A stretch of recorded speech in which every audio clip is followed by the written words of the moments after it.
have returned for everyone's favorite meat in the lens hoagie. We call it Faith Buzz. Why, you ask? Because Faith Hill was already taken. Kind of funny. Joining us back in the commentator chair, officially the commentator chair, to discuss trends in Catholic media, both social and digital, Stephanie. Hello, welcome again, my friend. Hi, thank you for having me again, Matt. So, Steph, tell me a little bit about, for the viewers who may not know about you, you are a voice teacher, you have a website. Well, tell us a little bit about that. Yeah, so I majored in vocal performance. I'm a singer, first and foremost, but I do have a small studio based out of my Watertown home.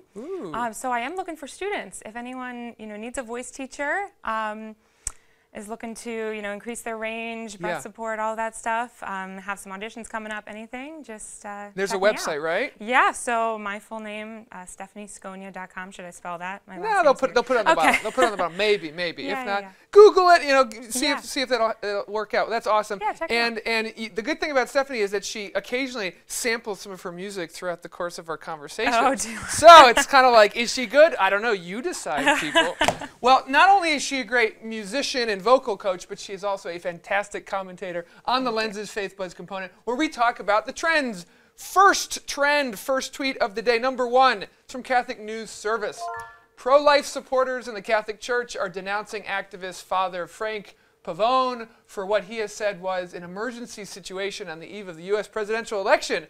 He used a dead, aborted baby on an altar for a video intended to show what it meant to choose one presidential candidate over the other.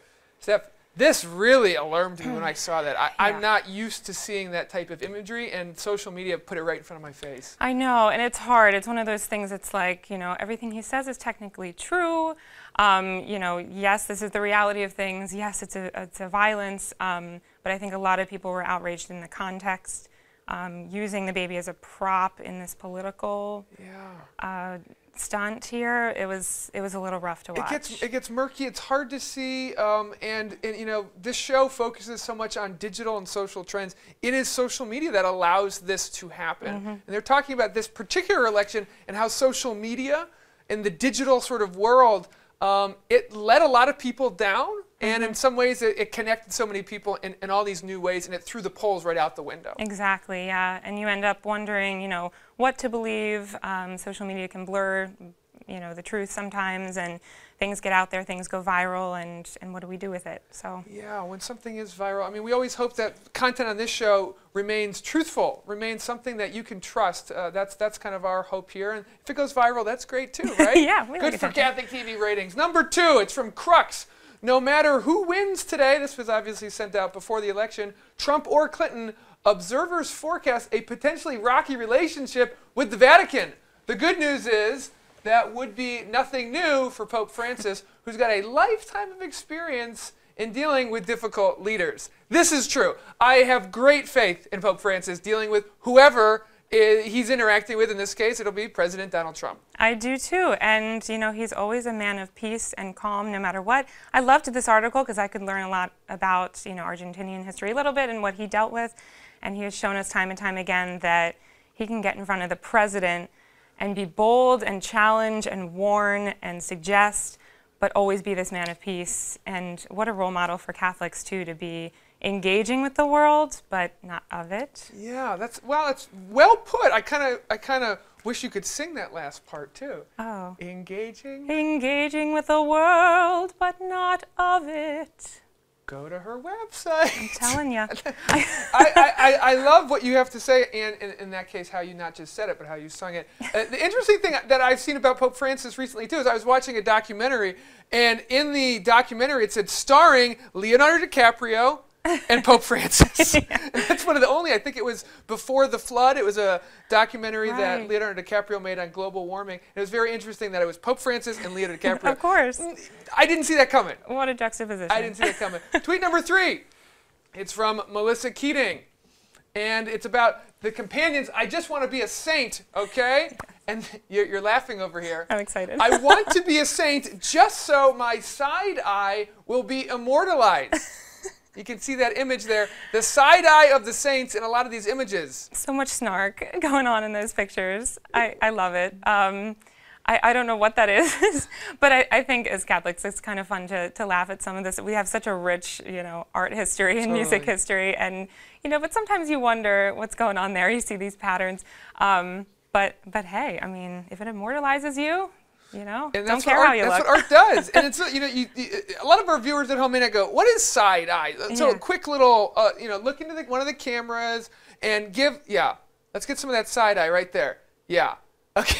And a lot of people think side eye is something from modern days. Like let me try it my best here. Yeah. I think you can pull. Yeah, that's good. Okay, it's better without I'm the glasses. feeling it. And I did it to you, but I don't mean what it means to you. Not. It's kind of like, huh, what, like something like that. And you're looking back at these images of the saints from hundreds of years ago, and they're doing it too. Yeah. Or they're not, and the painter is feeling like they're emoting that. Yeah, it's part of the human condition, I guess. We just feel this this need. Side eye, folks. Google it. Tweet number 4. This is from our own very wonderful Cardinal Sean O'Malley. For the health and well-being of our people, please vote no on question 4, legalizing recreational marijuana. So this was a huge story in Massachusetts. For those who are watching Massachusetts, they had the recreational use of marijuana on the ballot, and so many people got together to oppose this. It was opposed by the governor. It was opposed by the cardinal. All these people got together.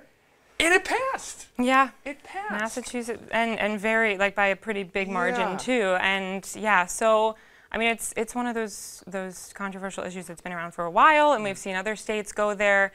And of course, as Catholics, I mean, we're listening to Cardinal Sean and taking this all in. There's a huge moral element here, and also practical element.